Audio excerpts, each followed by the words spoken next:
As you can see, for the ones that are the first time being here, you can see how this team laugh and cut up and have fun. It shows we love each other. However, we don't always agree, but we never clip each other. So it's refreshing to me to see the excitement in here and everybody cutting up, and it's also that special time of year. So it's real refreshing that people from the outside can really see what kind of team we have, and we're thankful for that. So with that said, I am calling the meeting to order. At this time, we'd like to call on Pastor Allen Griffith to lead us with the invocation, and Councilman Gordy will lead us with the pledge, and we can stand and remain standing. Thank you. Thank you, Mayor. It's always a pleasure to be here. Thank you. Good to see you again. Heavenly Father, we bow before you today to give you praise and glory, to give you thanks for this day. Father, it's a day that you've given us, and we're to rejoice, be glad in it. And Father, I am mindful of the scripture that says everything we do, we're due to glorify you. And so, Father, I just pray that would be on all of our hearts today, that we would live according to your precepts and according to the way you asked us to operate as your people and your children. Father, we live in a world that it just seems backwards and upside down, and everybody has their own version of truth, and Lord, that truth seems to change with the circumstances. But Lord, you are truth. Your word is truth. And I pray that your people would stand and live by your standards and by your truth, that we can show the world how things really should be. And so, God, just empower your people today to live by truth and wisdom. Father, we pray for our governments, for our federal government, our state government. I pray for this city and this city council. Lord, that you would bless them with the ability to lead in wisdom and truth. And Father, that they would set the example for all of us. So God, just thank you for this day. I pray that you would be honored and glorified through every part of it as we go through the day. Just watch over us, keep us safe, Lord. We'll give you the praise and glory for it all. We ask it in Jesus' name. Amen. Amen. Attention, salute, pledge. I pledge allegiance to the flag of the United States of America and to the republic for which it stands, one nation, under God, indivisible, with liberty and justice for all. Thank you, Pastor Griffith. Thank you, Councilman Gordy. Thank you all so much. And before we get into our agenda, I would like to ask that everyone stay around, because at the end we want to go over and have our attorneys to go over the result of the lawsuit that the county had bestowed upon the city. And so we will do that at the end if everyone can stay around. And we have our attorneys here to really, as our good friend says that's not here, elaborate on that.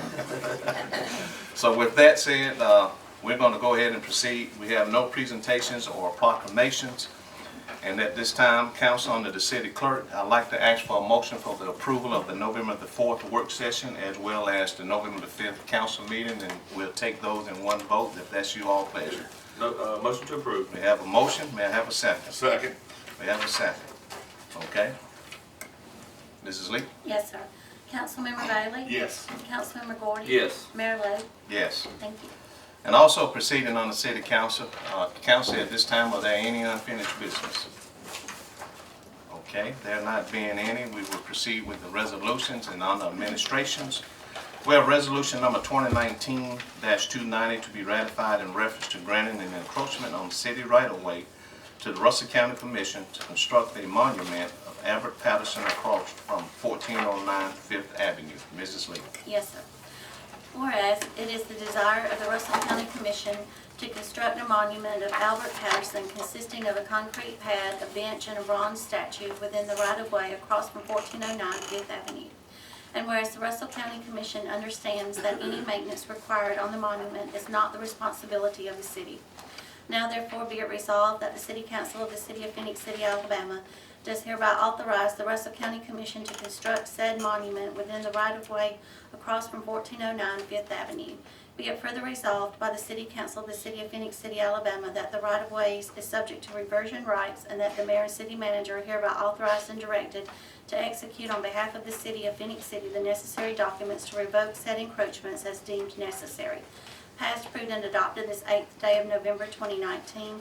Ratified this 19th day of November 2019.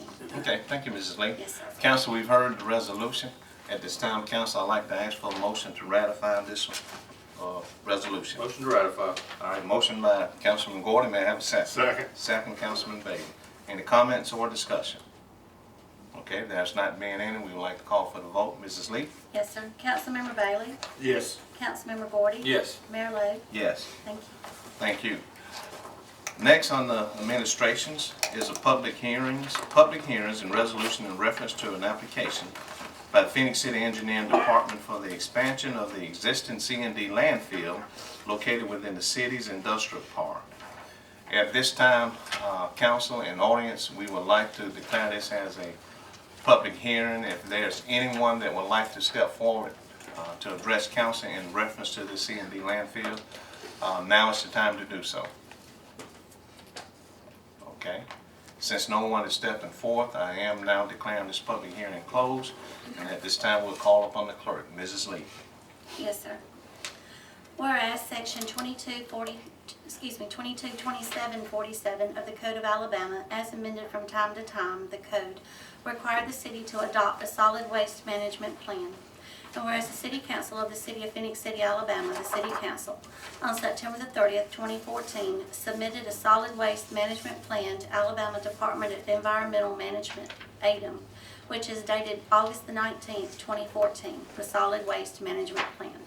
And whereas the City of Phenix City, Alabama, the city, through its Department of Public Works, submitted an application to the mayor on October the 1st, 2019, application requesting approval for an expansion of the city's existing construction demolition inert landfill unit as defined in ADEM Rule 335-13-1-.03, as amended from time to time, to be located on the real property described in Figure 2, expansion property of the attached Exhibit A application and its released waste handling facilities, collectively the CD landfill, to handle and dispose of construction and demolition waste from the existing permitted service area, the service area, and with the existing permitted daily volume, the daily volume. A copy of the application is attached hereto as Exhibit A. And whereas historically the city has operated a landfill at the property which adjoins the expansion property, and whereas the city has requested that the City Council act to approve an increase to the capacity of the existing CD landfill by expanding the footprint and to approve the expansion property as the site for a CD landfill, all in accordance with Section 222748 of the Code. And whereas the city believes that the application by the city is consistent with the requirements of Section 222748 of the Code, that such a proposal is consistent with the city's 2014 solid waste management plan, and that such facility will, among other things, enhance the economic development of the city, will protect the existing CD landfill, will protect the environment, will ensure the continued safe and environmentally secure disposal of CD materials, and will reduce unauthorized dumps in the area.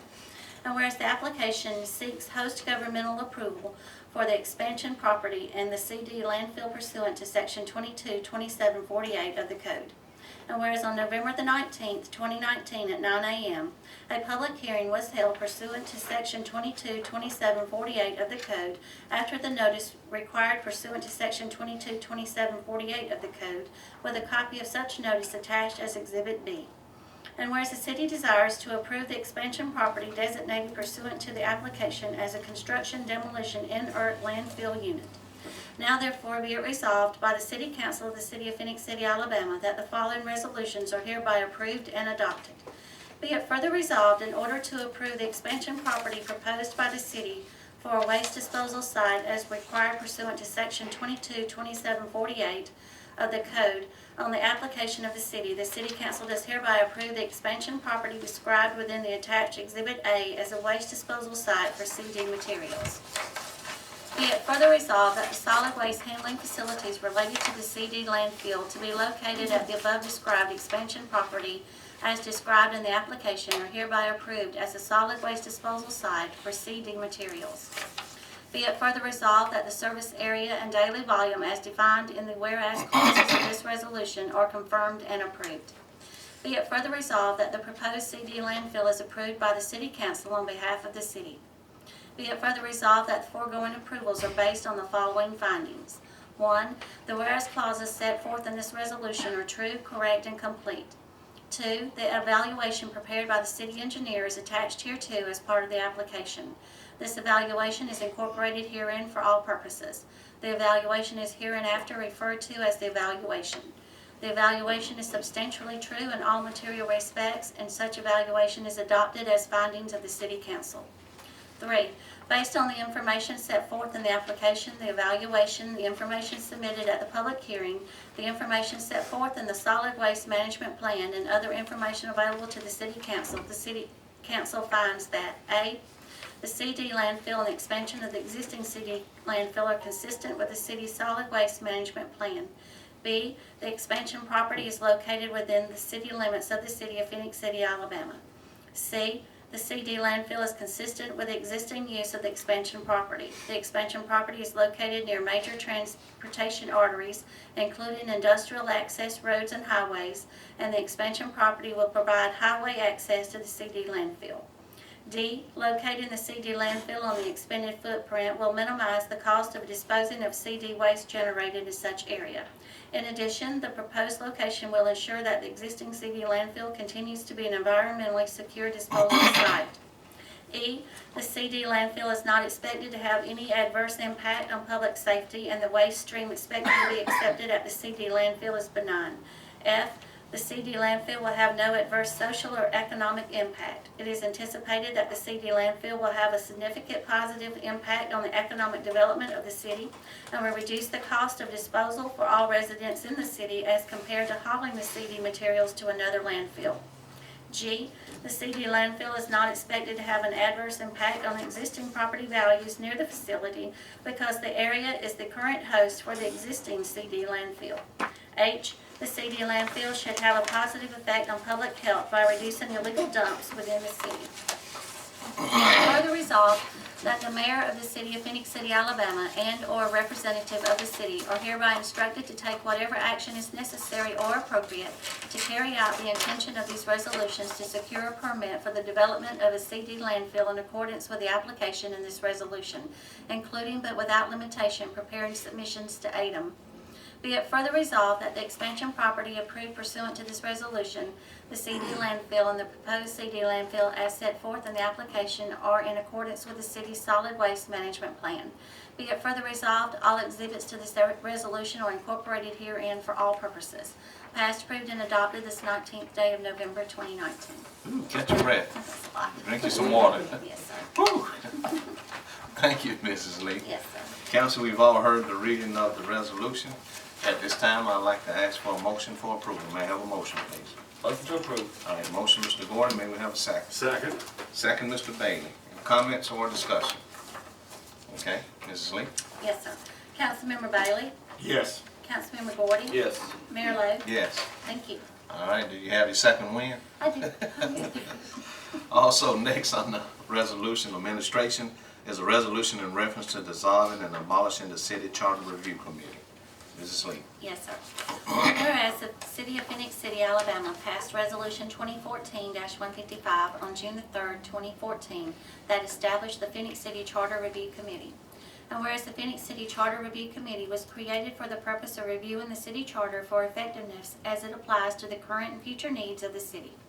And whereas the Phenix City Charter Review Committee is currently not actively functioning and serves no purpose. And whereas it is the desire of the City Council to dissolve and abolish any board or committee which presently serves no purpose and which is not actively functioning. Now therefore be it resolved by the City Council of the City of Phenix City, Alabama, that the Phenix City Charter Review Committee is hereby abolished and dissolved. Passed, approved, and adopted this 19th day of November 2019. Okay, thank you. Yes. Council, we've heard the resolution. May I have a motion for approval, please? Motion to approve. Motion, Mr. Gordon. May I have a second? Second. Second, Mr. Bailey. Okay, comments? Can we Discussion? just let everybody know that this is something that generally every 10 years comes around, that the council, if I remember correctly, appoints, each one of us get an appointment of 3 people Exactly. of your choice, and you ask them to serve on a committee that looks at the charter to see if things need to be added, omitted, because the city grows and the city's needs change. I was on the last one with J.W. Brandon and Terry Brooks and some of the others, And some of the needs have changed in 10 years, and there was a couple of things that were added to it and brought up, and then there were some things that, you know, were brought before the council that the council didn't see. So it's not an automatic thing that because the charter review committee comes up with something that it automatically goes forward. But that is where you get the ideas from the citizens of the community. So just want everybody to understand that about every 10 years this happens, and then the committee goes away and a new committee comes up several years later that whoever is sitting at this table will be the ones to put those people on that committee. So just want to understand that it's not something that we just chose to do away with, that this is automatically kind of changes every so many years. It's just a new process. It's done with new people. Okay, thank you, Councilman Bailey. Any other comments, discussion? If not, I'd like to call for the vote. Mrs. Lee? Yes, sir. Councilmember Bailey? Yes. Councilmember Gordy? Yes. Mayor Lo? Yes. Thank you. Thank you. Proceeding on. Next is a resolution in reference to extending the moratorium on all annexation through December the 31st, 2020. Mrs. Lee. Yes, sir. Whereas the City Council of the City of Phenix City, Alabama is committed to developing adequate plans for the growth and development of the city to better serve, protect, and promote the health and welfare of its citizens. And whereas to that end, the City Council did place a moratorium on all annexations into the City of Phenix City, Alabama, until such plans are developed and implemented per Resolution 2013-497, approved December the 17th, 2013, and did extend said moratorium until December the 31st, 2019, per Resolution 2018-298, approved November the 20th, 2018. And whereas it is the desire of the city to extend said moratorium until December the 31st, 2020. Now therefore be it resolved that the City Council of the City of Phenix City, Alabama does hereby place a moratorium on annexations into the City of Phenix City as set out below. 1, that a moratorium be placed on all annexations into the City of Phenix City from Mitchell County. 2, that a moratorium be placed on annexations into the City of Phenix City from Lee County. 3, that the City Council reserves the right to grant exceptions to said moratoriums should a proposed annexation be deemed financially feasible to the City of Phenix City. 4, that said moratorium shall be in effect upon approval for a period extending through December 31st, 2020, at which time it may be extended upon approval by council. 5, the City of Phenix City reserves the right to revoke said moratoriums, whether all or in part, at its discretion at any time during the period said moratorium is in place. Passed, approved, and adopted this 19th day of November, 2019. Thank you so much. Yes, sir. Council, we've heard the resolution. May I have a motion to approve, please? Motion to approve. Motion, Mr. Gordon. May I have a second? Second. Second, Mr. Bailey. Any comments or discussion? Just want everybody to realize that, you know, this is kind of standard procedure at least since I've been on the council in 2016. But it still leaves us to avenues that if and when we deem it necessary, that we can, you know, annex different properties into the city, but it needs to be financially feasible for the city. And it's not just commercial, it can be developments or whatever.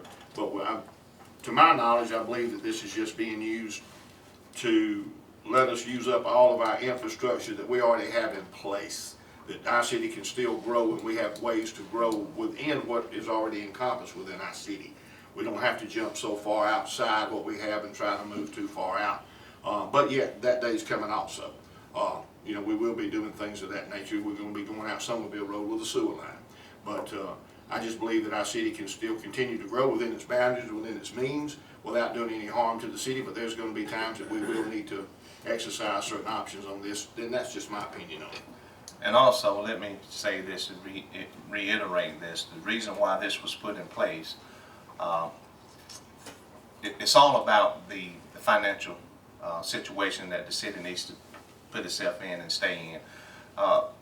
When the council came in 2012, 2013, I think around, correct me, Mr. Hunter, if I'm wrong, around 2014, give or take a year. So we put in place this action due to the fact that there were places that were being annexed that the city could not provide services. And it was done for the wrong reason. It was done for people to get votes, and this council doesn't operate that way. We take it very seriously, and anytime you annex property that you can't provide services, if something happened to the property, for instance, a fire, and Chief Smith and her crew can't get there, then it puts the city in a liability situation. And so from a business standpoint, that doesn't make sense. So that's what's the reason why, along with what Councilman Davis said. But it has to make sense, and it has to have a ROI before the city does annex it. So it's a business. The city is a business, and we have to operate it like a business, which we do. So it's strictly a business decision to make sure that we can financially make sure that we are sustaining ourselves, hopefully, and doing the right thing. Anything else you want to say, Steve? No, I just want to, like I said, just make sure that everybody realizes that, you know, we do still have options on annexation. So, you know, this doesn't just close the door, and it doesn't open the door wide open either. It makes it to make perfect sense for the city and the city's, like you said, financial need and financial return. And that's going to be the main thing, along with the citizens being taken care of in the areas that you're talking about that the city incorporates. We have to make sure those citizens are taken care of in those areas with all the services that the city should provide for them. Mr. Hunt, anything you want to add or take away from that? No, it's just, when we started thinking about this years ago, to put in place, sometimes you had a lot of resistance from councils because of people seeking votes in areas that we couldn't service. And when you stretch the fire department out and stretch the services of the police department out, people who annex in feel like they should get the same services as people that's inside the city. Not only that, we had some other problems. You were crossing over into other water jurisdictions. And when you cross those jurisdictions, you cause a problem in those areas. So that's correct. They are protected federally, where we're taking and garbage service, the whole works. Where people had dirt roads in some places, they wanted immediate, would be an immediate impact on, as far as us as revenue, as far as getting those, return those roads into paved roads, you know. So it was reckless, and that's why this was put in place, so that we can more control that. As Mr. Bailey said, it is a way that this council has the authority when it makes financially sense that we can still act upon it for the right reason. Okay, thank you, Mr. Hunt. Mr. Bailey. Nothing else? I'd like to call for the vote. Mrs. Lee? Yes, sir. Excuse me. Councilmember Bailey? Yes. Councilmember Gordy? Yes. Mayor Lo? Yes. Thank you. Proceeding on, there's a resolution in reference to a one-time compensation for full-time employees. Mrs. Lee. Yes, sir. Whereas the City Council of the City of Phenix City wishes to grant all permanent full-time employees of the City of Phenix City a one-time compensation as follows. And whereas each employee is to be granted $12.50 per month for each full month employed during the calendar year, January through December 2019, for a total of up to $150. Employee shall be a permanent full-time employee on the date in which payment is scheduled, December the 13th, 2019. Permanent full-time employees on military leave, leave of absence, and workers' compensation leave will also be entitled to pay as if they had worked. And whereas for all permanent full-time employees hired during the calendar year of 2019, if hired from the 1st through the 15th of a month, $12.50 will be paid for that month. If hired from the 16th through the end of the month, the $12.50 compensation is not to be paid for that month. Now therefore be it resolved that the City Council of the City of Phenix City, Alabama does hereby authorize this one-time compensation be granted to such employees due to the holiday season.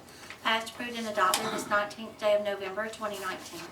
Okay, Council, we have all heard the resolution. I'd like to ask for a motion for approval, please. Motion to approve. Motion, Mr. Gordon, may I have a second? Second. Second, Mr. Bailey. Comments or discussion? Okay, if not, Mrs. Lee? Yes, sir. Councilmember Bailey? Yes. Councilmember Gordy? Yes. Mayor Lo? Yes. Thank you. Thank you. And also, proceeding on under administration, there's a resolution in reference to a one-time compensation for retirees. Mrs. Lee. Yes, sir. Whereas the City Council of the City of Phenix City wishes to grant all retirees, pensioners, or the beneficiaries of such from the City of Phenix City a one-time compensation. Whereas each retiree, pensioner, or beneficiary is to be granted $150 for the year 2019. Whereas the recipient of payment shall be considered a retiree, pensioners, or beneficiary on the date in which payment is scheduled, December 13th, 2019. Now therefore be it resolved that the City Council of the City of Phenix City, Alabama does hereby authorize this one-time compensation of $150 be granted to retirees, pensioners, and beneficiaries due to the holiday season. Passed, approved, and adopted this 19th day of November 2019. Okay, thank you, Mrs. Lee. Yes, sir. Council, we've heard the resolution. May I have a motion to approve, please? Motion to approve. Motion, Mr. Gordon. May I have a second? Second. Second, Mr. Bailey. Comments or discussion? Steve, we want you. as we discussed yesterday at our meeting, according to the Alabama Department of Retirement, the city is the only entity in Alabama that does this for its retirees. There are other cities that do it for their employees, but we're the only entity that does it for our retirees and continues to help them in their retirement. And you know, I know that many of them have expressed real appreciation for what the city does here. And we've stepped up like nobody else has to help take care of our former employees. That's huge. The only city, yeah, hear that, the only city that does this. We put this in place in 2009, and we want people to know we're still grateful for the service. Exactly. People need to remember one thing, and I'm strict with this as far as being professional at this place. We are here to serve and not to be served. Exactly. And a lot of people, they served well, and they did a good job. We want to make sure we know that they hadn't been forgotten. Them and their families. Exactly. Even the beneficiaries, because some of the retirees have passed on. That's correct. And some of them have been retired for a long, long time, and this money right here makes a world of difference at this time of the year. That's For right. some of them, I imagine there's some widows and all that, you know, they probably, their husbands could have retired back in the 70s and the 80s. That's right. And they're still, you know, they're still here, so this means a lot. So that says a lot for Phenix City. It It's the only says a city great deal. doing it. A great deal. That's how much we care about people, and that's why when we're able to recognize people, we have people we can recognize for 15 and 20 and 20, and some of them 25 years going for 30. That's correct. I mean, could have already left, but they choose not to. So that says a lot for our city. It sure does. And its employees and the department heads, that they're willing to stay here and work for the same people and work hard to eventually one day, you know, be able to retire. And we still don't forget them. That's right. So I'm proud of our city for that. We all need to be proud of it. Thank you, Mr. Mayor. Mr. Arnold, thank you. Nothing else? Call for the vote. Mrs. Lee? Yes, sir. Councilmember Bailey? Yes. Councilmember Gordy? Yes. Mayor Lo? Yes. Thank you. Proceeding on, under administration, is a resolution in reference to authorizing the mayor and the city manager to enter into a contract with Avenue Insight and Analytics LLC for remittance processing, revenue analysis, and compliance services for a 3-year period. Mrs. Lee. Yes, sir. Whereas the city of Phenix City is in need of remittance processing, revenue analysis, and compliance services for its sales tax and business license collections. And whereas the city has contracted with PRA Government Services LLC, doing business as RDS, for this service for the past several years. And whereas RDS, now known as Avenue Insights and Analytics LLC, has provided quality service, and the city wishes to renew the contract with Avenue Insights and Analytics LLC for remittance processing, revenue analysis, and compliance services for its sales tax and business license collections for a 3-year period. Now therefore be it resolved that the City Council of the City of Phenix City, Alabama authorizes the mayor and city manager to enter into a contract agreement with Avenue Insights and Analytics LLC for a 3-year period for remittance processing, revenue analysis, and compliance services. Passed, approved, and adopted this 19th day of November 2019. Okay, thank you so much. Thank you. Council, we've heard the resolution. At this time, I'd like to ask for a motion for approval, please. Motion to approve. Motion, Mr. Gordon, may I have a second? Second. Second, Mr. Bailey. Any comments or discussion? Okay, Mrs. Lee? Yes, sir. Councilmember Bailey? Yes. Councilmember Gordon? Yes. Mayor Lo? Yes. Thank you. Thank you. Also, we have a resolution in reference to authorizing the mayor, city manager, to enter into a contract to purchase property on 13th Street in an amount not to exceed $49,000 to construct a fire training facility. Mrs. Lee. Yes, sir. Whereas the city of Phenix City has need of property to construct a fire training facility.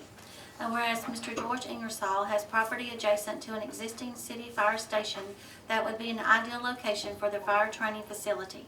And whereas Mr. Ingersoll has agreed to sell the needed property to the city in an amount not to exceed $49,000. Now therefore be it resolved that the City Council of the City of Phenix City, Alabama hereby authorizes and directs the mayor and city manager to take or cause to be taken in the name and on behalf of the city all of the actions required to enter into a contract with George Ingersoll to purchase said property for $49,000. Passed, approved, and adopted this 19th day of November 2019. Okay, council, all of us have heard the resolution. At this time, I'd like to ask for a motion to approve, please. Motion to approve. Motion, Mr. Gordon, may I have a second? Second. Second, Mr. Bailey. Any comments, discussion? Anything, Chief? You want to say? Well, yes, if you want to. I didn't negotiate the deal, but this Come up is, to the mic, Chief. this is very much something that's needed, for our community. We need a place to train, instead of bringing a mobile facility here every year, twice a year, so that we can get the adequate credit that the city has to have for ISO. So, we're looking forward to it being right behind Station 1, and thank you so much, Chief, for what you did and the city for approving. Very quickly, just articulate about the ISO, how important this is as far as the long-term for Well, citizens in our community. We're very lucky in the fact that with ISO is the organization that mandates all the requirements for a fire department in your community. Whether it be for your trucks that you have, the type of equipment that you have, the number of fire stations you have, for the citizens and the miles, the area that you serve. That's why the annexations are so important, so that we have smart annexation and smart growth for the future. But we very much need a training facility for the future. We've been lucky so far that we've gotten the minimum credit that we can get with a facility that's brought here every year mobily. But this will do wonders, and we'll also be able to train our employees here. If we're approved through the fire college to do that, we'll be able to bring them here versus have to send them somewhere else to be trained. I know Chief Hunter and I both were trained here in Phenix City. Our training way back when, in the 80s, was as good or better as it is today. When we come out of training, we have 400 hours and 1 certification. Today, they have 400 hours and they have about 4 certifications. So it will definitely mean a lot to our employees and future employees. What about the insurance for the community too, which most Well, people don't? The training facility is only one part of ISO's grade. Again, we have the fire department, which makes up 50%. 40% is the water, and Mr. Smith has done a fabulous job in helping get those mandates brought up so that the city gets as much credit as possible, and then 10% with the police department managing the communications system, and that has been brought up to date. So it's now, like I said before, it's now the fire department's turn. The city's going to have eventually, because of some of the annexations, I mean, honestly, the truth is the truth, and because of those annexations that were not so smart, the city's going to have additional fire stations. To get those people, because the classification for Phenix City is a 2/9 or 2/2X, which is a new number, the 9, the people on the outskirts in those annexed areas, they get the 9. The city, the citizens that are around the 3 fire stations, they get the 2. And so it's not fair for those citizens not to be protected with a better insurance premium. And that's the difference in the insurance rates that you're talking about there, which Yes. was such a Yes. difference. That's the difference. I'm surprised you don't get more calls than you do. Well, it's just coming, we just playing. They So probably- that's right. I they mean, Well, some it's people don't moderation. know. Yeah. I mean, really, some people don't realize that's why their insurance is different, because they haven't communicated with somebody whose insurance is cheaper That's correct. to ask the questions as to And the why is reason mine why. higher and why is my mother-in-law's cheaper That's and she right. lives on such and such address. I mean, it's nothing that can be done as of right now. It's coming in the future, We but get those phone calls, and, you know, back in the day, Chief Hunter has expressed numerous times to other councils. That's the whole purpose in the fire department, the fire chief, and the fire marshal, is to explain those type issues Exactly. and problems to councils, and they didn't want to listen. And so that is going to definitely cost money. So, But we have a plan in place. That's right. Oh, most Thank you. definitely. Yeah. She's done a great job with this, in the department, and with the relationship that we have with the fire college. You know, like I said, I still teach for fire college. You know, we put together a great relationship with them. So once they get this facility up, we'll be training a lot of people around the state here in Phenix City, a lot more than we did before. So it's just something we want to always be on top Exactly. of things, you know. It's not nothing against everybody else, but we want to make Oh, sure yeah. we're doing the Winning best the we can win. do around here. well, Yeah. are your volunteer fire departments allowed to come in and train sure. at places like that? Yes, Because sir. I know we have a lot of them in this area right here, and that would maybe Yeah. help them to be better even at what they do is, hard as their job is to Well, we do. have agreements with them Yes, too, sir. that, Mutual aid mutual aid agreement. agreements in place with all of the surrounding areas, because we're gonna help each other.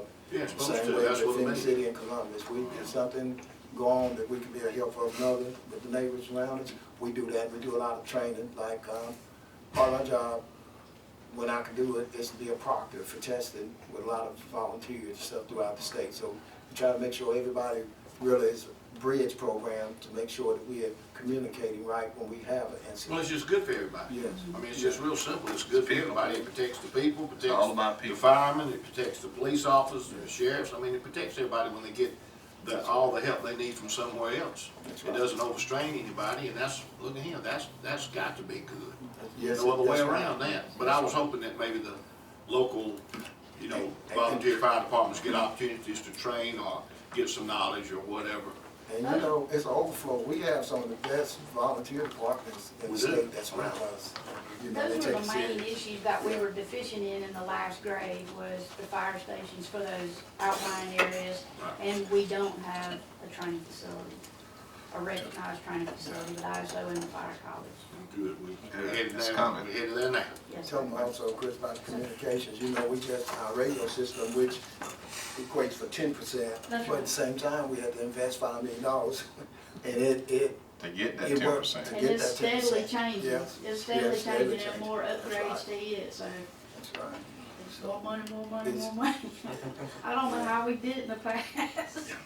But Not things knowing the change. way, we just gotta keep doing the right. Really, things change, and that's why we can no longer train at Station 4. It's got to be separate from the fire station. So being part of a consortium, like we are now, that's one way we can save money, because we go to Auburn and Opelika, we're the three main departments that participate, but we'll be able to bring all the people in the consortium from East Alabama here Good. once we're able to do that. Thank you, Chief. Yes, sir. Good job. Nothing else? I'd like to call for the vote. Mrs. Lee? Yes, sir. Councilmember Bailey? Yes. Councilmember Gordy? Yes. Mayor Lo? Yes. Thank you. Thank you. And proceeding on, we have a resolution in reference to authorizing and directing the mayor and the city manager to sign change order number 1 with Harrington Paint Company in the amount of $3,600 for the additional painting and chair rails of the municipal building. Mrs. Lee. Yes, sir. Whereas the City of Phenix City, Alabama, in Resolution 2019-69, dated March the 19th, 2019, contracted the services of Harrington Paint Company to paint the interior of the Phenix City Municipal Building in the amount of $38,970. And whereas it has been determined that a change order is deemed necessary, more specifically as follows. Change order number 1. Item 1, additional painting and chair rail, $3,600. Total amount of change order number 1, $3,600. Whereas such a change order would result in a contractual adjustment of $3,600 and causing the contractual amount to be $42,570. Now therefore be it resolved by the City Council of the City of Phenix City, Alabama, that the mayor and city manager are hereby authorized and directed to sign the change order number 1 contract documents with Harrington Paint Company for the above referenced project.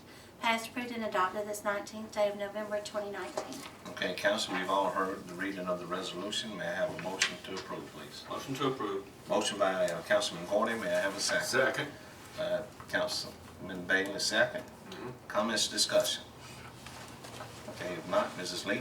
Yes, sir. Councilmember Bailey? Yes. Councilmember Gordy? Yes. Mayor Lo? Yes. Thank you. Thank you.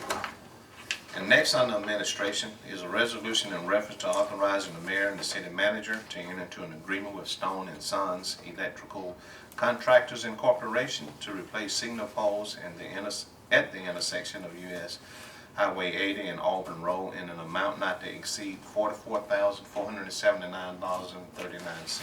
Mrs. Lee. Yes, sir. Whereas the City of Phenix City Engineering and Public Works Department excuse me, has determined that signal poles at the intersection of US Highway 80 and Auburn Road are in need of replacement. And whereas after obtaining a permit from the Alabama Department of Transportation to perform the work on state right-of-way, quotes were solicited from 3 contractors. And whereas Stone and Sons Electrical Contractors Incorporated was the only responsive contractor. And whereas Stone and Sons Electrical Contractors Incorporated has provided a proposal to perform the work as per the approved plans and specifications for a fee of $44,474.39.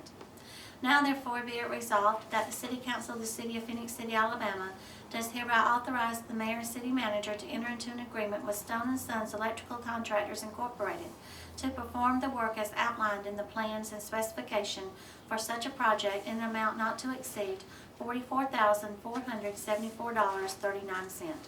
Passed, approved, and adopted this 19th day of November 2019. Okay, thank you, Mrs. Lee. Yes, sir. Council, we've heard the resolution. At this time, I'd like to have a motion to approve, please. Motion to approve. Motion, Mr. Gordon, may I have a second? Second. Second, Mr. Bailey. Comments or discussion? Okay, Mrs. Lee? Yes, sir. Councilmember Bailey? Yes. Councilmember Gordon? Yes. Mayor Lo? Yes. Thank you. Thank you. And now proceeding under the building department. We have a resolution in reference to awarding bids for the demolition and removal of structures at the following properties. 932 13th Avenue. You missed one? No, that's the one that Took we took that off. Okay, I'm sorry. Fine. Yeah. Again, on the building department, is a resolution in reference to awarding bids for the demolition and removal of structures at the following properties. 932 13th Avenue to Great Southern Furniture in the amount of $4,200. 711 24th Avenue to Stewart Contracting in the amount of $3,995. 221 Seal Road to Stewart Contracting in the amount of $3,100. And 1009 4th Street South to Stewart Contracting in the amount of $3,772. So if it's the pleasure of the council, I will ask the clerk to read one master resolution, and if it's the pleasure of the council, we would like to just take all these in one motion. Okay? Okay, All right. Mrs. Lee. Yes, sir. Whereas the City of Phoenix City has solicited bids for the demolition of structure as required by the Alabama bid law. And whereas the apparent bid low bidder meeting the specifications required for the demolition of the structures at the following locations are as follows. 923 13th Avenue, Great Southern Furniture, $4,200. 711 24th Avenue, Stewart Contracting, $3,995. 221 Seal Road, Stewart Contracting, $3,100. 1009 4th Street South, Stewart Contracting, $3,772. All bids being submitted without dumping fees. Now therefore be it resolved that the City Council of the City of Phoenix City, Alabama accepts these apparent low bids and shall award said bids as referenced above. Passed, approved, and adopted this 19th day of November 2019. Okay, thank you so much, Ms. Lee. Yes, sir. Council, we have heard the master resolution. At this time, I'd like to ask for a motion for approval. Motion to approve. Motion, Mr. Gordon, may I have a second? Second. Second, Mr. Bailey. Comments or discussion? Okay, Mrs. Lee? Yes, sir. Councilmember Bailey? Yes. Councilmember Gordon? Yes. Mayor Lo? Yes. Thank you. Thank you. And next on the building department, we have a resolution in reference to awarding bid for the demolition and removal of structures on the property located at 1304 17th Court to the second lowest bidder, Stewart Contracting, in the amount of $5,112. Mrs. Lee. Yes, sir. Whereas the City of Phoenix City has solicited bids for the demolition of structure as required by the Alabama bid law. And whereas Hall Demolition being the lowest bidder in the amount of $1,200 with dumping fees for the demolition and removal of the structure located at 1304 17th Court. And whereas Hall Demolition informed the building department he made an error and would withdraw his bid. And whereas the City of Phoenix City desires to remove the existing structure with the next lowest responsible bidder. And whereas Stewart Contracting submitted a bid in the amount of $5,112 with dumping fees for the demolition and removal of the structure located at 1304 17th Court. Now therefore be it resolved that the City Council of the City of Phoenix City, Alabama hereby accepts the bid in the amount of $5,112 with dumping fees from Stewart Contracting. Passed, approved, and adopted this 19th day of November 2019. Okay, thank you so much, Ms. Lee. Yes, sir. Council, we've heard the resolution. May I have a motion to approve, please? Motion to approve. Motion, Mr. Gordon, may I have a second? Second. Second, Mr. Bailey. Any comments, discussion? Okay, Mrs. Lee? Yes, sir. Councilmember Bailey? Yes. Councilmember Gordon? Yes. Mayor Lo? Yes. Thank you. Thank you. And next on the Parks and Recreations Department, we have a resolution in reference to authorizing and directing the mayor and city manager to enter into a contract with C&M Southern Midways for amusement rides for Christmas at Moon Lake on December the 14th, 2019, in an amount not to exceed $10,000. Mrs. Lee. Yes, sir. Whereas the City of Phenix City, Alabama desires to enter into a contract with C&M Southern Midways for amusement rides for Christmas at Moon Lake, December the 14th, 2019, in the amount of $10,000. And whereas it would provide entertainment for the citizens of Phenix City, Alabama, for the City of Phenix City, Alabama, and C&M Southern Midways to enter into a contract for amusement rides December the 14th, 2019. Now therefore be it resolved by the City Council of the City of Phenix City, Alabama, that the mayor and city manager as authorizing officials are hereby authorized and directed to sign the contract with C&M Southern Midways in an amount not to exceed $10,000, passed, approved, and adopted this 19th day of November 2019. Okay, thank you.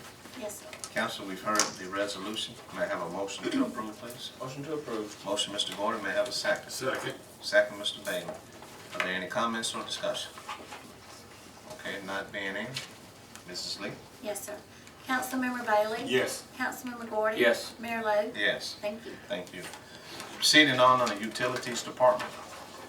We have a resolution in reference to authorizing the mayor and city manager to enter into a contract with Barnes Gibson Partners Architects, LLC, to replace the roof of the Building B at the water filtration plant in an amount not to exceed $10,800. Mrs. Lee. Yes, sir.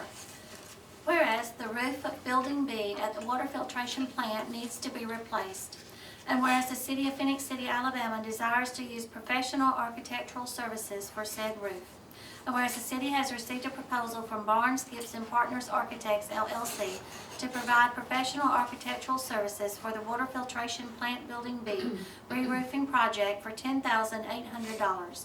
Now therefore be it resolved that the City Council of the City of Phenix City, Alabama hereby accepts the proposal of Barnes Gibson Partners Architects, LLC, for the proposed professional architectural services for the Phenix City Water Filtration Plant Building B re-roofing project, and authorizes the mayor and city manager to enter into a contract agreement not to exceed $10,800 for this service.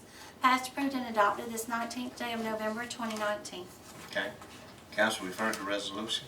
May I have a motion to approve? Motion to approve. Motion, Mr. Gordon. May I have a second? Second. Second, Mr. Bailey. Comments or discussion? Okay.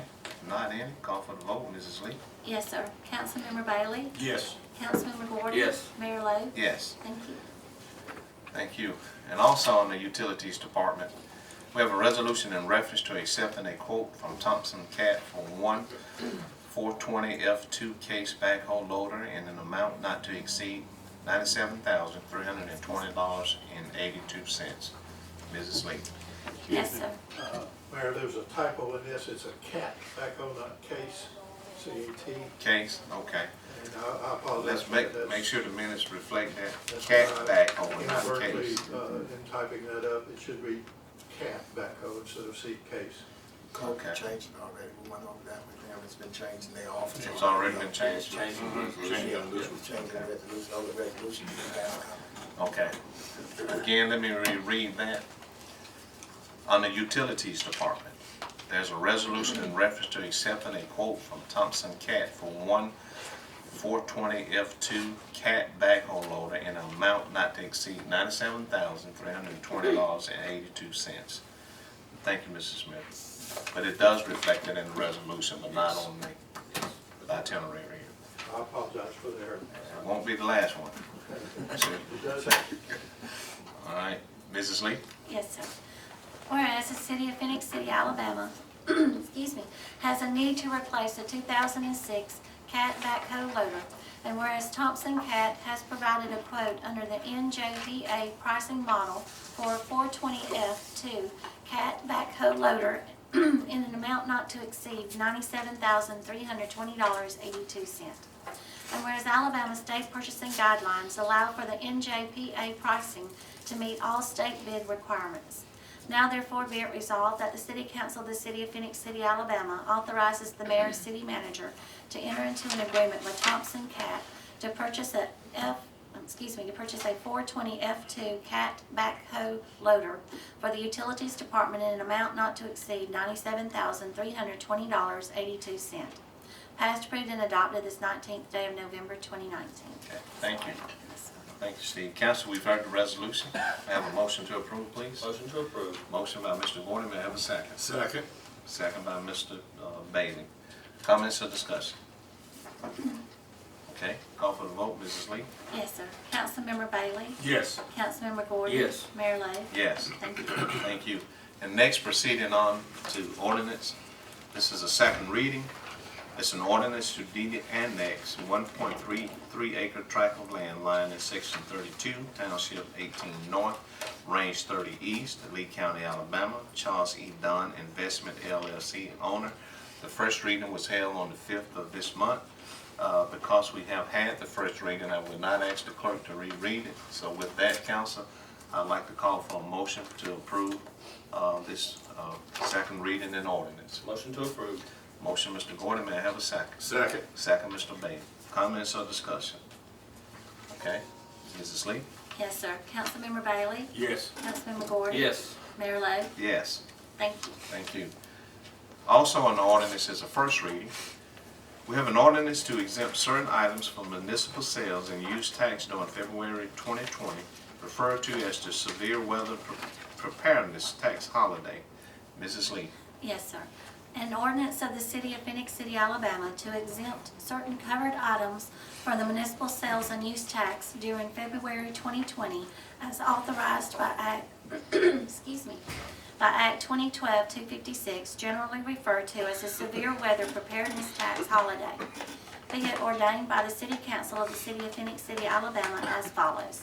Section 1, in conformity with the provisions Act 2012-256, enacted by the Alabama Legislature during the 2012 regular session, providing for a state sales and use tax holiday.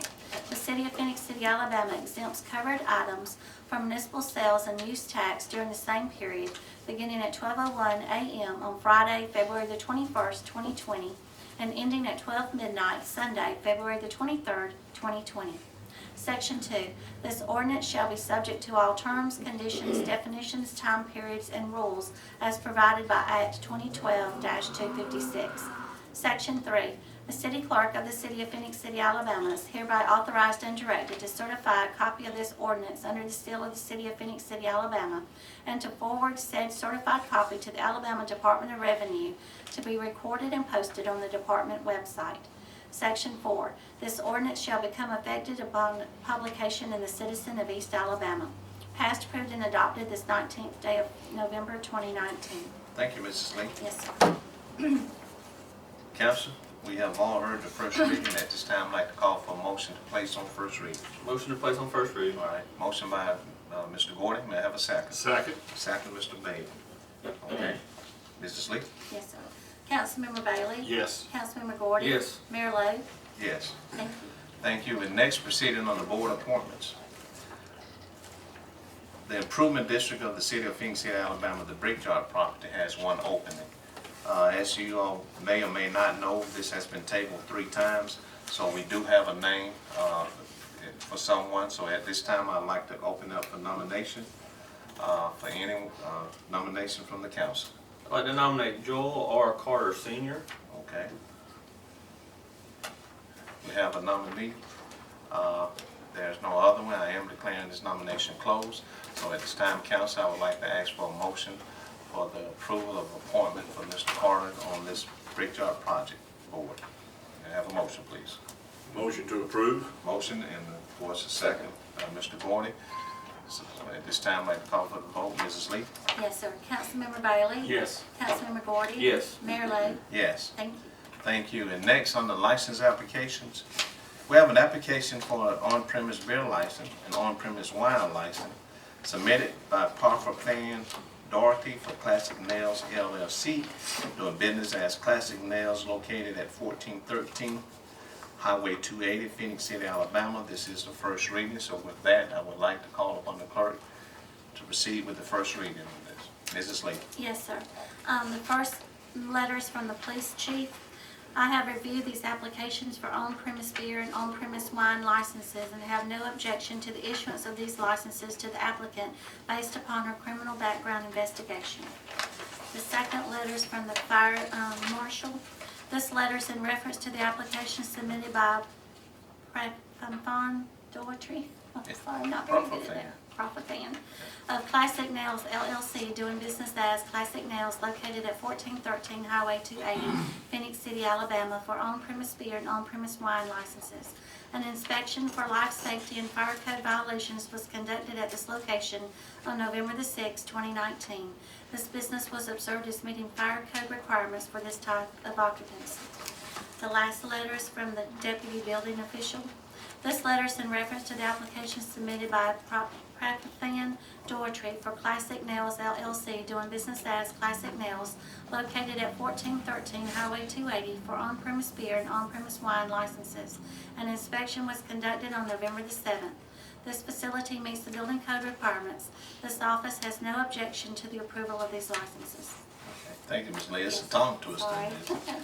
Okay, council, we have all heard the first reading. At this time, I'd like to call for a motion to place on first reading. Motion to place on first reading. All right, motion by Mr. Gordon, may I have a second? Second. Second, Mr. Bailey. Okay, Mrs. Lee? Yes, sir. Councilmember Bailey? Yes. Councilmember Gordy? Yes. Mayor Lo? Yes. Thank you. Proceeding on the itemized statements of expense. On the first one, on the city clerk department, Jimmy Graham, in the amount of $6.64. So with that, council, I'd like to call for a motion for the approval of that expense item for Mr. Graham. May I have a motion? Motion to approve. Motion by Mr. Gordon, may I have a second? Second. Second by Mr. Bailey. Okay, Mrs. Lee? Yes, sir. Councilmember Bailey? Yes. Councilmember Gordy? Yes. Mayor Lo? Yes. Thank you. And also on the police department, we have two itemized expenses for two different persons, so council, we will take those individually. The first one is an expense for Michael Campbell in the amount of $44.24. So at this time, council, I would like to ask for a motion to approve that expense for Mr. Michael Campbell. Motion to approve. Motion, Mr. Gordon, may I have a second? Second. Second, Mr. Bailey. Mrs. Lee? Yes, sir. Councilmember Bailey? Yes. Councilmember Gordy? Yes. Mayor Lo? Yes. Thank you. And also, the next one on the police department is Mr. Greg Law in the amount of $11.99. So with that said, council, I would like to ask for a motion to approve that expense. Motion to approve. All right, motion, Mr. Gordon, may I have a second? Second. Second, Mr. Bailey. Okay, Mrs. Lee? Yes, sir. Councilmember Bailey? Yes. Councilmember Gordy? Yes. Mayor Lo? Yes. Thank you. Thank you. At this time, we'd like to call on our attorney, Mr. Graham. Yeah. Morning, Mayor and Council. We have three claims on the agenda today. The first claim was filed by Shauna Simmons. The date of the incident was October the 18th of this year. She was traveling behind one of our dump trucks, and there was a malfunction on the cover that goes over the back of it to keep things from blowing out, and some debris blew out and damaged the car. She submitted three estimates, and the lowest being $1,504.40. My recommendation is to approve the claim for that amount. Okay. Council, we've heard the recommendation from our attorney.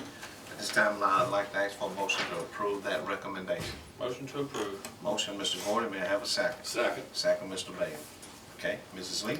Yes, sir. Councilmember Bailey? Yes. Councilmember Gordy? Yes. Mayor Lo? Yes. Thank you. Thank you. Now, claims B and C, they're separate on paper, but they're together as far as the incident that occurred, and this was the tragic death of the young man that was a Central High student, Mr. Rogers, Christopher Rogers, and his sister who was injured. And we've been noticed, I'm assuming because it's the Phenix City school system, they were in belief that, you know, that came under the city. It does not. It's a totally separate entity, so I'm going to recommend denying both of these claims. Okay. Council, we heard the recommendation of our attorney for claim B and C, as we've heard. So at this time, I would like to ask for a motion for the approval of our attorney's recommendation. Motion to approve. Okay.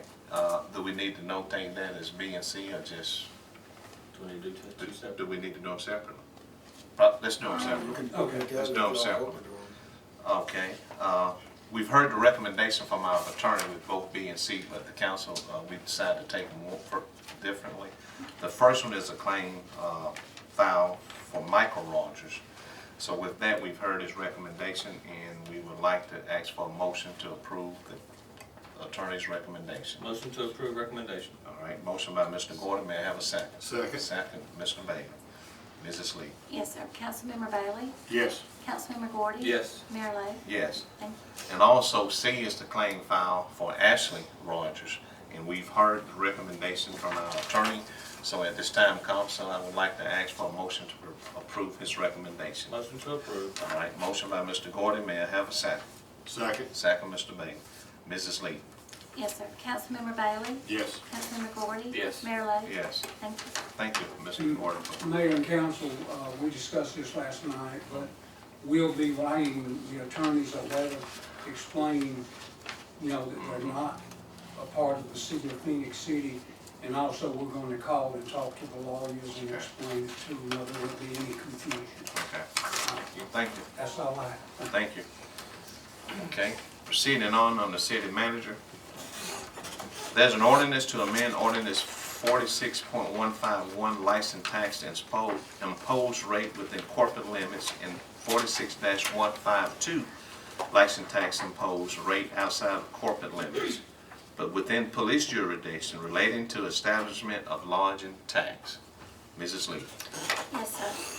An ordinance to amend ordinance 46.151, license tax imposed rate within the corporate limits, and 46.152, license tax imposed rate outside the corporate limits but within the police jurisdiction relating to establishment of the lodging tax.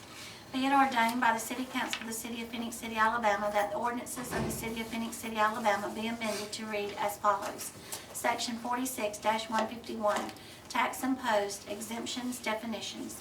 A, there is levied and imposed, in addition to all other taxes of every kind now imposed by law, a privilege or license tax upon every person, firm, or corporation engaging in the business of renting or furnishing any room or rooms, lodging, or accommodations to transients in any hotel, motel, inn, tourist camp, tourist cabin, or any other place in which rooms, lodgings, or accommodations are regularly furnished to transients for consideration in the City of Phoenix City, Alabama, at the rate of 9% of the charge for such rooms, lodgings, or accommodations, including the charge for use or rental of personal property and services furnished in such room.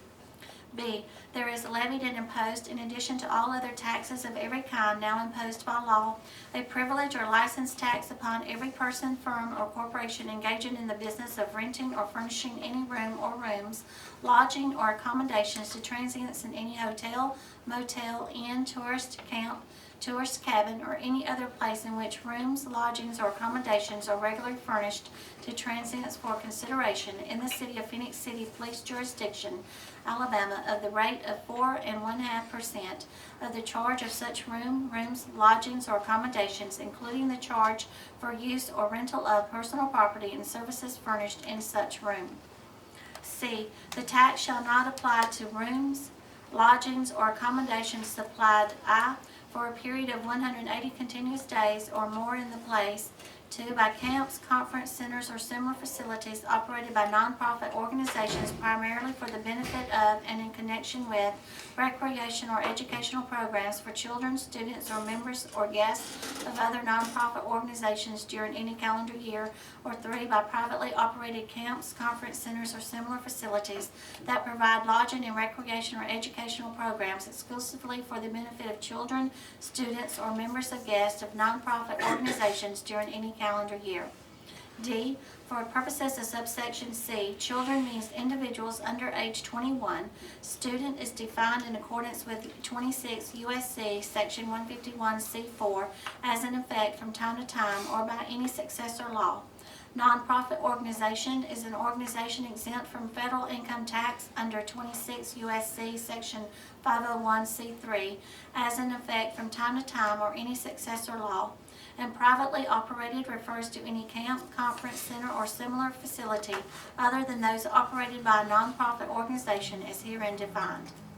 Be it further ordained that this ordinance shall take effect after 30 days upon final passage, and each and every provision of this ordinance is hereby declared to be an independent provision, and the holding of any provision hereof to be void or invalid shall not affect any other provision thereof, and is hereby declared that the other provisions of this ordinance would have been enacted regardless of any provision which might be held invalid.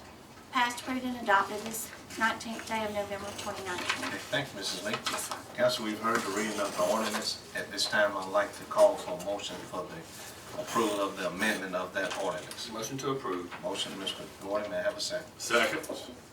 First reading, is it Yeah. being placed on first Based reading? on first reading, yes. Okay, Motion by Mr. Gordon, and second by Mr. Bailey. got it. Okay? Mrs. Lee? Yes, sir. Councilmember Bailey? Yes. Councilmember Gordy? Yes. Mayor Lo? Yes. Thank you. Thank you. Okay, Bess, Steve? Yes. They want me to expound on this a little bit. We've had an issue in Phoenix City, not just in Phoenix City, it's a national issue with cities all over the country. Columbus is having a problem, like an Auburn or people, renting homes in residential areas on a temporary basis. This is not legal.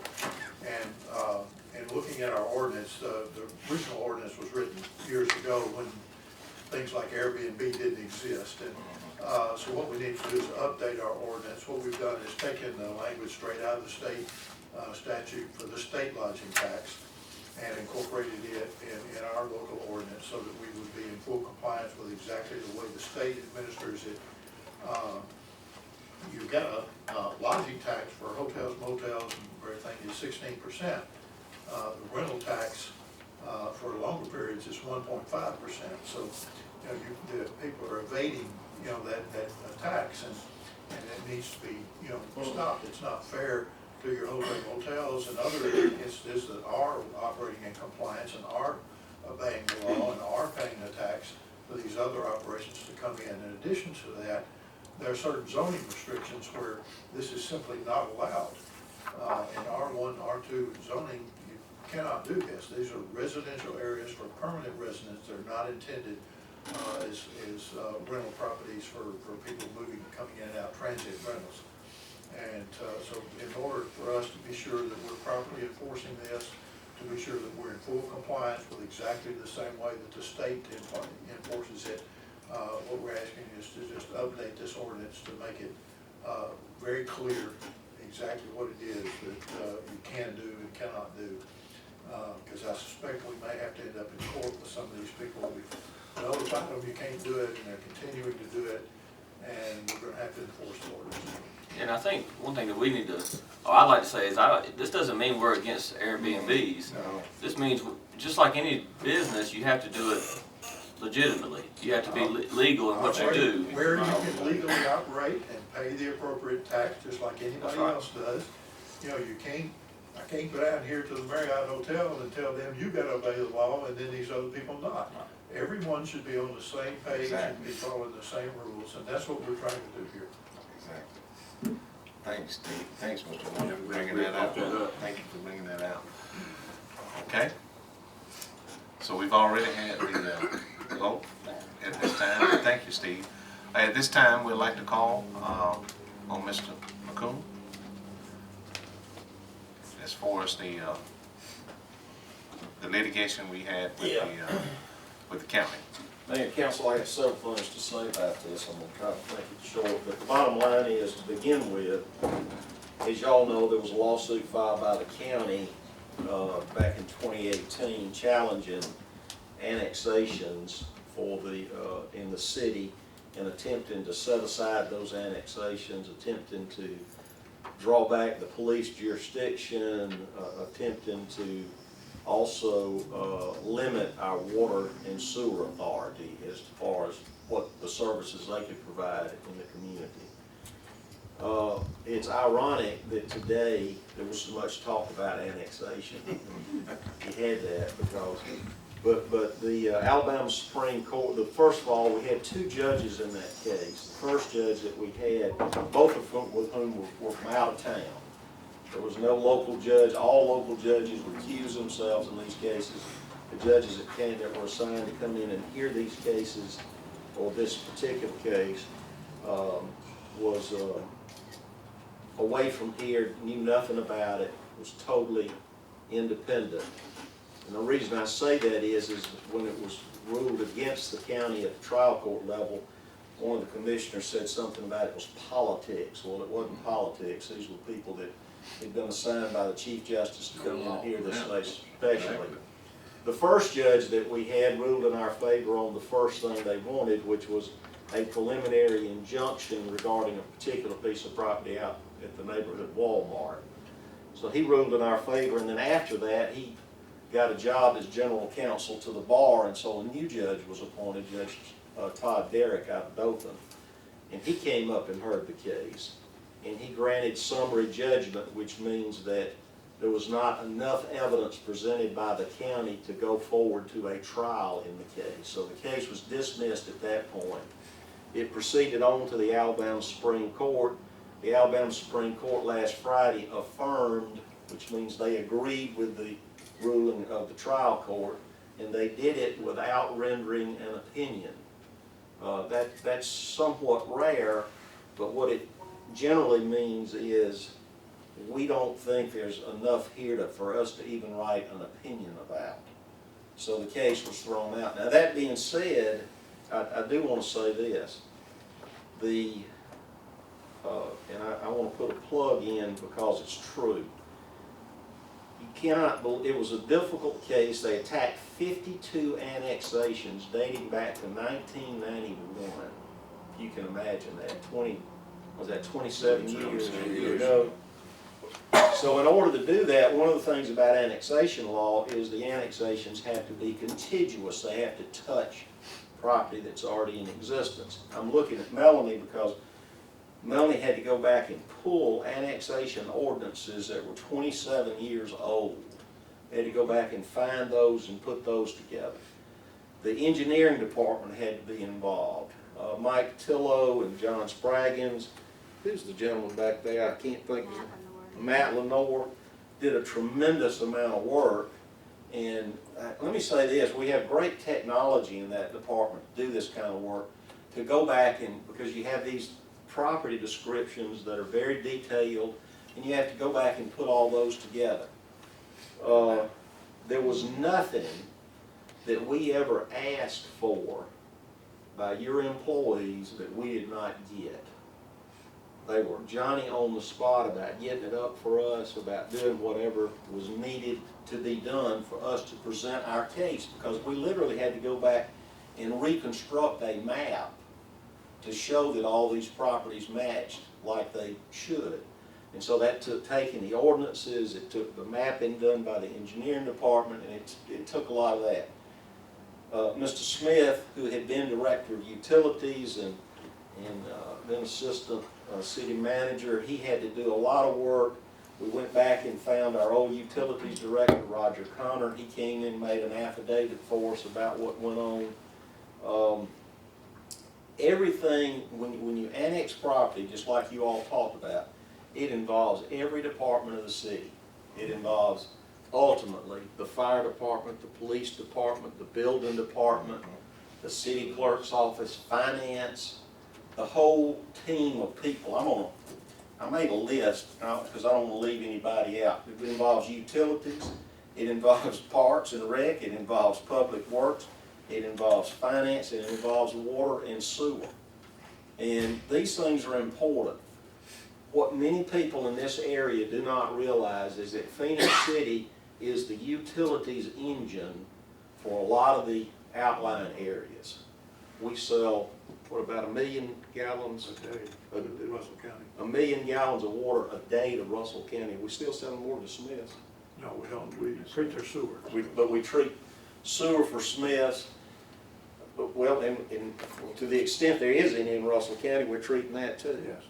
So Phenix City does all of these things, and in order to do all these things, you all have taken the steps to make sure that we have enough revenue to not only maintain our current infrastructure, but to grow our infrastructure as it goes. And to me, it comes down to what kind of house do you want to live in? You want to live in a tent, or you want to live in a place that's got a roof? So I've gotten off the subject a little bit, but I want to get back to this real quickly. When we got to looking at this, we found that first thing we found is that 24 of the 52 annexations attacked had already been litigated back in 2001. And the court had already ruled that those were okay and legitimate and fine and legal. So those were eventually thrown out, and then that left us, I think, with 28. I believe that's right, if my math's correct. And then we had to go back and put all those together. But it affected everything. I mean, it affected, if you start de-annexing property, it affects your police jurisdiction line. It affects your people that live in those areas, that send their children to Phenix City schools. It's just a lot of things that were at stake here. I think, I really don't understand why the county filed this, except the only thing I can figure is the county, for whatever reason, must need money, and they're looking to the city to do it. And I hate to say that, but we have 2 more lawsuits pending. One is about the jail. We've had a contract with the county, with the jail for 26 years. It's been interpreted the same way for the entire time, and yet a couple of years ago, or a year or so ago, they decided to file a lawsuit that says, no, well now, wait a minute, we've been interpreting it wrong all along, you need to pay us a lot more money. Well, that's kind of silly in my opinion, and we're going to fight that lawsuit. And I don't ever predict the outcome of lawsuits, because we're not going to try them in the media, but I feel pretty good about that. And the other one's about the gas tax, which we had a local act for years and years about the gas tax. We actually included that in part of a purchase of the engineering building around here. It's been recognized as being where it's supposed to be all this time, and those are the next things that's coming up. I would publicly urge the county commission after this decision, it's their business what they want to do, obviously, for them to go back and rethink this kind of stuff. Because Phenix City is moving forward, we've got a positive agenda. I think they should join us rather than fight us, because we can do a lot more together than we can apart, and that's just a political statement. But I'm proud of this victory. I want to say that Mr. Graham participated a good deal in this, and my partner, who's not here today because he's in Montgomery on another city case right now, Chan Gamble, is absolutely the best legal writer I've seen in my 42-year career. He does a wonderful job writing and getting things ready, and there's not a I dotted or a T crossed that he misses.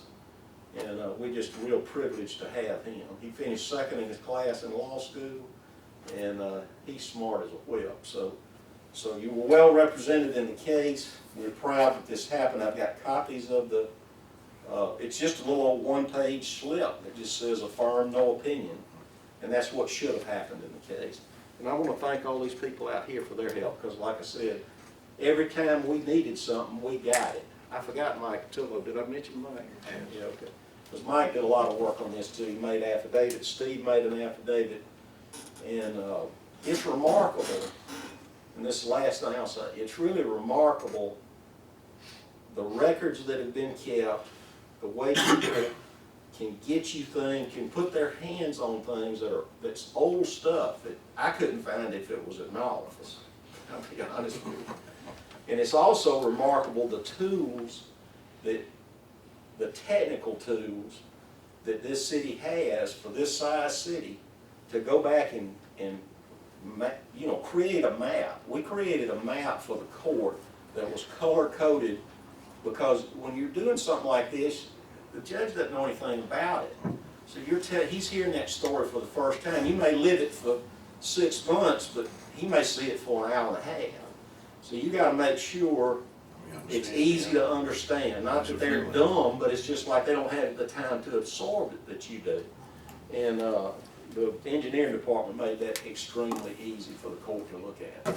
So I want to thank y'all for placing your confidence in us. I'm proud of this victory, and I'm hoping that this will lead to something positive on the other side of this case. Thank you, Jimmy. And thanks to Department Head, Jimmy, thank you. Thank you all. Now, one thing he said that I just heard, and I know this council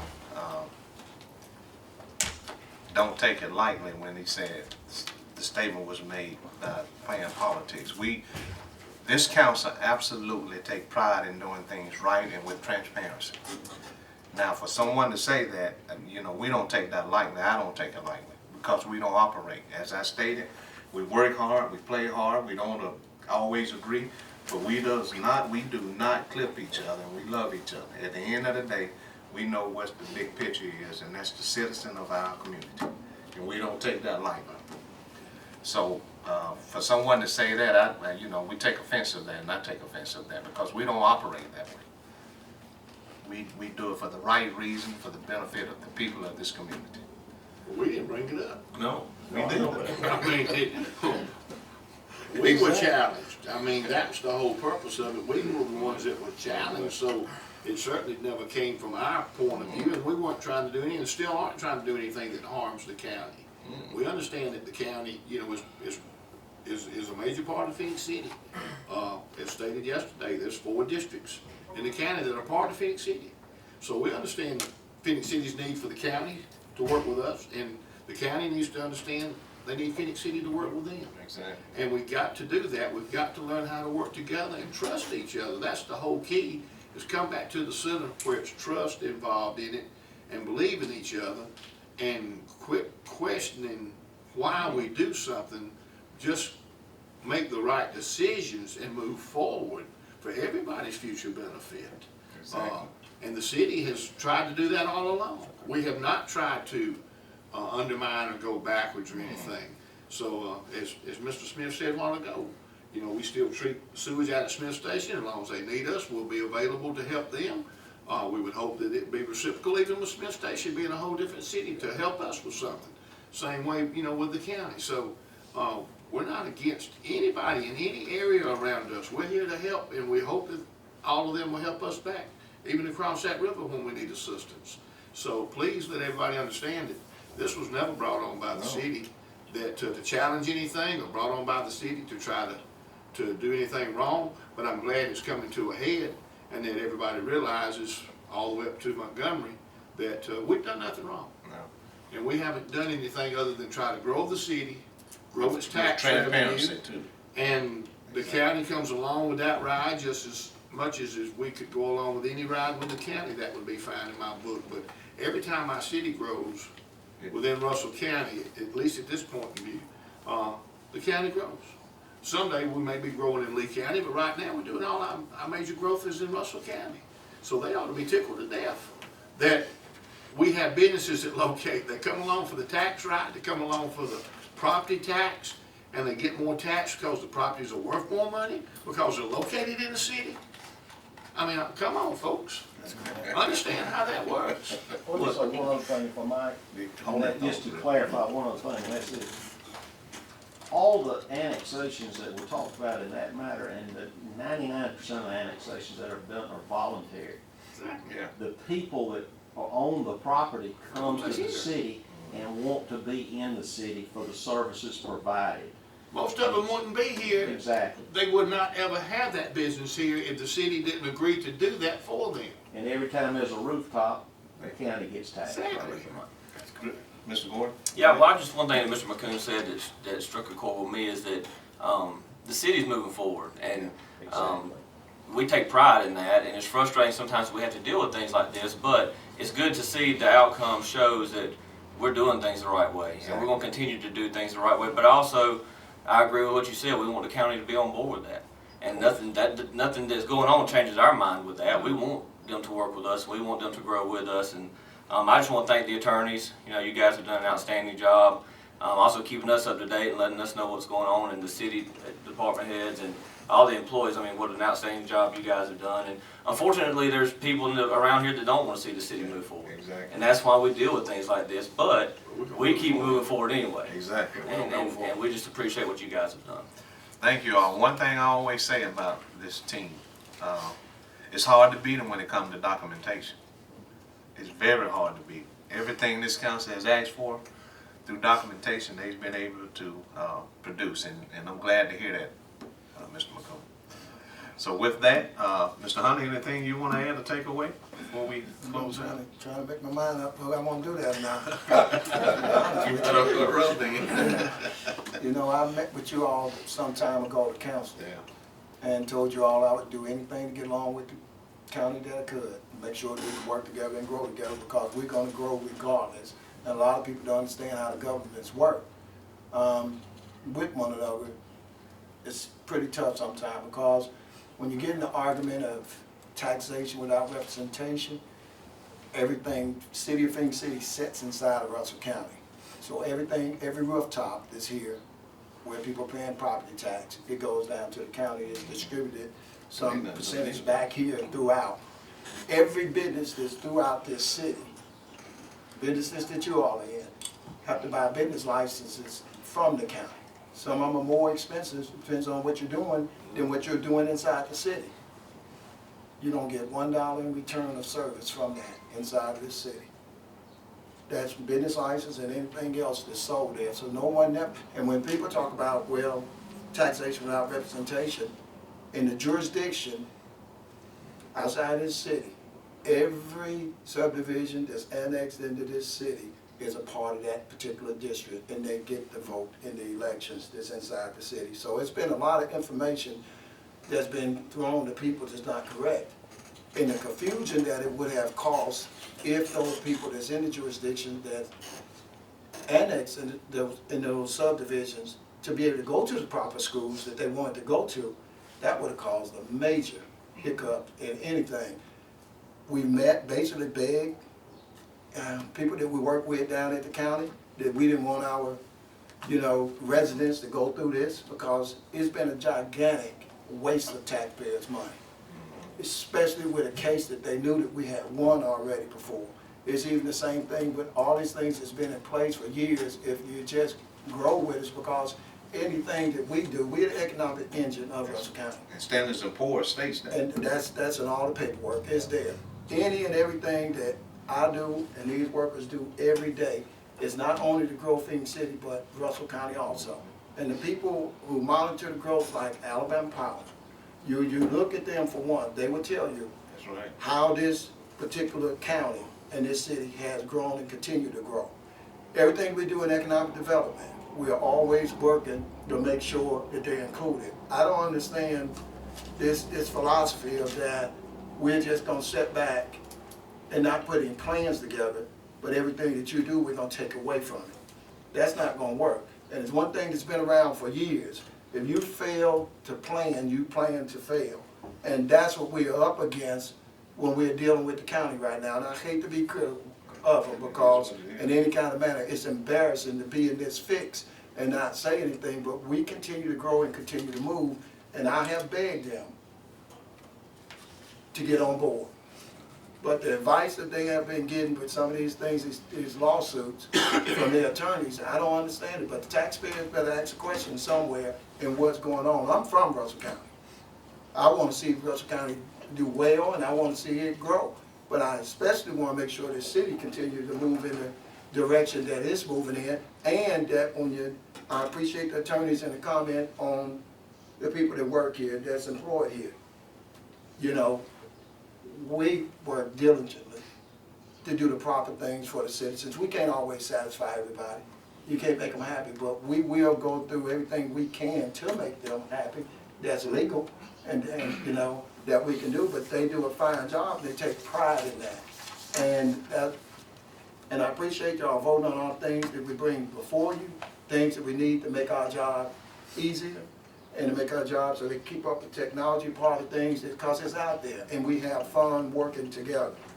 We try to make sure it's a good thing. We are here to serve, and I'm gonna say that to the day I leave. It's not about us, it's about service. And entering into my 4th decade of being here, it's been pleasant, it's been good, it's been rewarding, and everything else, but it's especially rewarding when you have other people to come in and take a look and judge things and say, you are doing it the right way. And that you can't do it any better than that. But like I say, my job is not a job that I can give up. If the county come today and say, well, we want to make a deal, let's do this and that, I gotta listen. We have to listen. because that's for the betterment of all the cities. The major population of Russell County is within the city limits of Phenix City. People need to understand that. That's where your population is at. That's where your rooftops at. Every time we do something, any deal we make today with anybody that's coming here in this city to be a part of our city, commercial-wise, anything else, we make sure that they understand that, you know, we're here for them and to do the right thing for them. That's all I got to say about it. Well, Mr. Grant, question? If you want to. Mayor and council, I had made up my mind I wasn't going to say anything about this, but I want to point something out to everyone. Many times, blame is heaped on our city manager's head. He came up with a proposal in the mediation process that would increase the revenue for the county by some $2.5 million. They rejected that, but my point is, he continued to try to work with these people, and you know, it's just some folks you can't work with. And I just wanted to give Wallace credit for coming up with what I and Mr. McCoon and Mr. Gamble thought was a great proposal to settle this whole thing, and they decided not And to. Jimmy, that was $2+ million per year. Right. It wasn't a one-time. I was gonna say, I mean, can they still do that? You know, To a degree. I'm gonna be honest with you. When we was making those deals, We was looking at we some other told, things, we yeah. was looking at other things that we were proposing to do in our planning process. And we asked them, if you don't do this now, this locomotive is gonna move. Right. And when you move that locomotive and you start entering into the other things that you plan to utilize your revenue on, then you could be left out.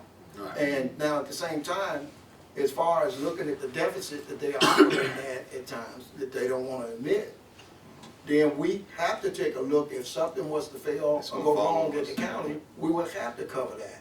So I have to make sure, you know, be honest with the people, we have to sit down and really think and have, take a look at what's headed our way, you know, recession. So it's not only that, we've increased our reserves, taking a look at that, we work night and day on this. This is a 24/7 operation.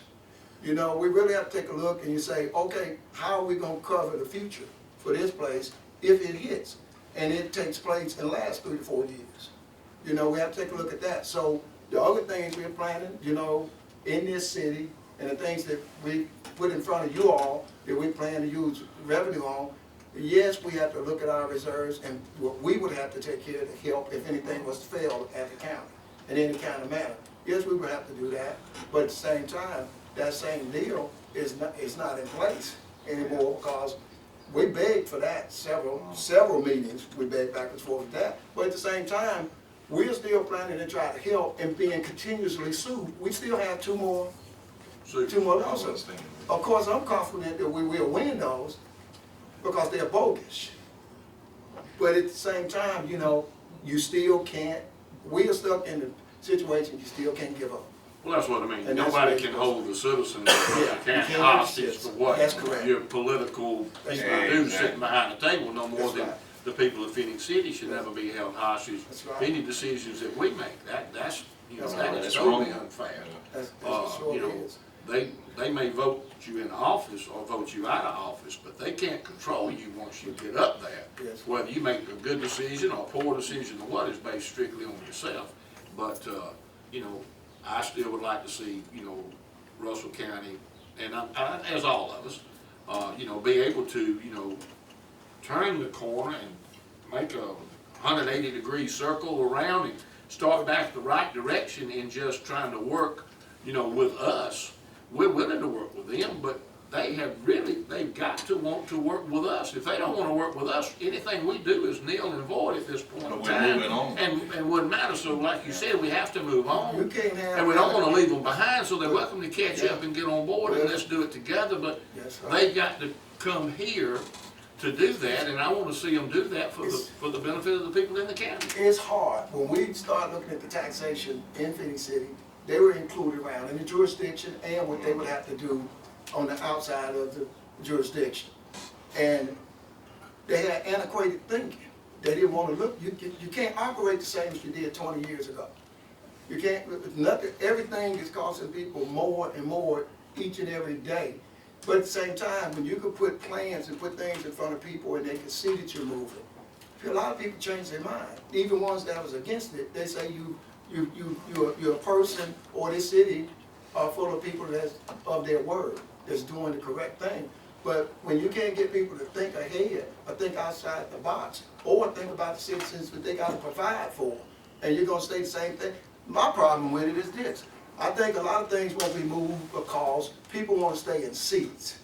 Well, let me say this. And you can't stay in a seat, occupying a seat, and That's not wrong. growing that county or that city that you're supposed to be doing. This is strictly a people's business, and you gotta be about the people's business. That's right. You can't sit in these seats, or any of those seats, and not do it for the right reason for the people. And we have a saying, if you're in this gig, and if you're doing your job to keep the job, you're not doing your job. And if you're making decisions and voting on things to get reelected, you need to do us a favor and move on. This is serious business about people. This is a people business. And when you start taking advantage of taxpayers' money, it's wrong. It's 100% wrong, and we don't take that lightly. So that's why we do all these things. We're not trying, I don't want anybody leaving out of here saying we call them the city. We are concerned about the taxpayers of Russell County, inclusively, in Phenix City. and Phoenix City. Let me ask you something. When the tax rate went up and it didn't go up as much in the police jurisdiction, it only went up a 0.5% rather than 1%. Were we allowed to go up 1% if we had wanted to within the police jurisdiction, or could we only go up the 0.5%? You can't, we couldn't, basically. There was a but formula. I mean, the reason I'm asking you is because it's, to me, it seemed like we did not do it in the police jurisdiction because we would then be stepping on the counties. That's correct. I mean, that's the way Well, that's part the of way that I is, took that. under state law, And we didn't want to we step on can't the generate counties. more revenue in the police jurisdiction than we provide in services, and we do that. As a matter of fact, we spend more in providing in services. Our police department responds to more calls in the police jurisdiction than the Russell County Sheriff's Department responds to in the whole county. We extend those services. It needs to be pointed out that for the year ended 2018, Russell County operated at a $2.7 million deficit. They're spending in the hole $900,000 a year. We set out, Mr. Hunter spent hours, and I worked with him, and we met with the county repeatedly and made them an incredibly generous offer and offered to help them if they would help themselves. If they would do some of the things that they need to do to be fiscally responsible. All they wanted to do, their response was, you just need to give us $3 million. Just give it to them. And without them doing anything for it, to bridge their deficit, and then 3 years from now, they'd be back in the same boat and with the same deficit. They won't do anything to help themselves. It's the The same way. taxpayers need to know how fiscally irresponsible they are. Since we talked about this, we did the same thing when it came to the water department. As far as running sewage down 165 to help them out with that, that was a shutdown. Part of the plan, when we talk in hotel, motel, conference center, the reason why I wanted to make sure that we could share this revenue with them, I wanted to do it together. I wanted all of us because it's gonna serve the people in both. It's gonna serve everybody. We wanted to be able to do that together. That's part of them talking about the locomotives moving on. It's things that you gotta put in place and allocated earmark revenue to be able to do these things easily. Not as far as putting the city in any kind of struggle, any kind of thing like that.